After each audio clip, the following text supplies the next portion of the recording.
మనకి కొత్త నెంబర్ నుంచి ఫోన్ వచ్చినప్పుడు ఎవరు ఫోన్ చేస్తున్నారో తెలుసుకోవాలంటే మన మొబైల్లో ఒక థర్డ్ పార్టీ యాప్ ఉండాలి, లైక్ ట్రూ కాలర్. దాంతోపాటు మన మొబైల్ డేటా ఆన్లో ఉండాలి. మన మొబైల్ డేటా ఆన్లో లేకున్నా, ఆ థర్డ్ పార్టీ మన దాంట్లో లేకున్నా ఎవరు ఫోన్ వస్తున్నారు అనేది మనకి ఇంతకు ముందు తెలియదు. మనం ఒక మొబైల్ డేటా ఆన్ చేసి ఇంకో మొబైల్కి ఫోన్ వస్తే కూడా ట్రూ కాలర్ రెస్పాండ్ కాదు, మనకి ఎవరు ఫోన్ చేస్తున్నారో తెలియదు. ఇలాంటి భయం ఇప్పుడు అవసరం లేదు.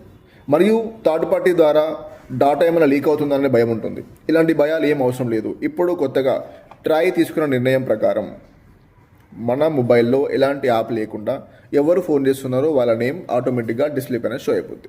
ఈ ఫీచర్ని మనం CNAP, కాలింగ్ నేమ్ ప్రజెంటేషన్, ఎవరైతే కాల్ చేస్తున్నారో వాళ్ళ నేమ్ ప్రజెంట్ అయిపోతుంది.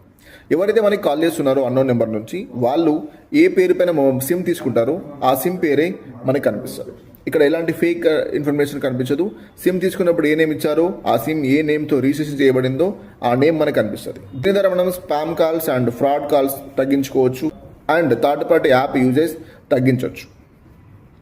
ఈ ఫీచర్ ప్రతి ఒక్కరి మొబైల్లో అప్డేట్ అయింది ఆల్రెడీ.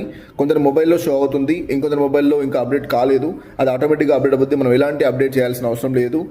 ఇది ట్రాయ్ నిర్ణయం ప్రకారం మార్చి 2026 వరకు అందరి మొబైల్లో అప్డేట్ అయిపోతుంది. మీ మొబైల్లో కూడా అప్డేట్ అయి ఉంటే ఒకసారి ఎస్ అని కామెంట్ చేయండి.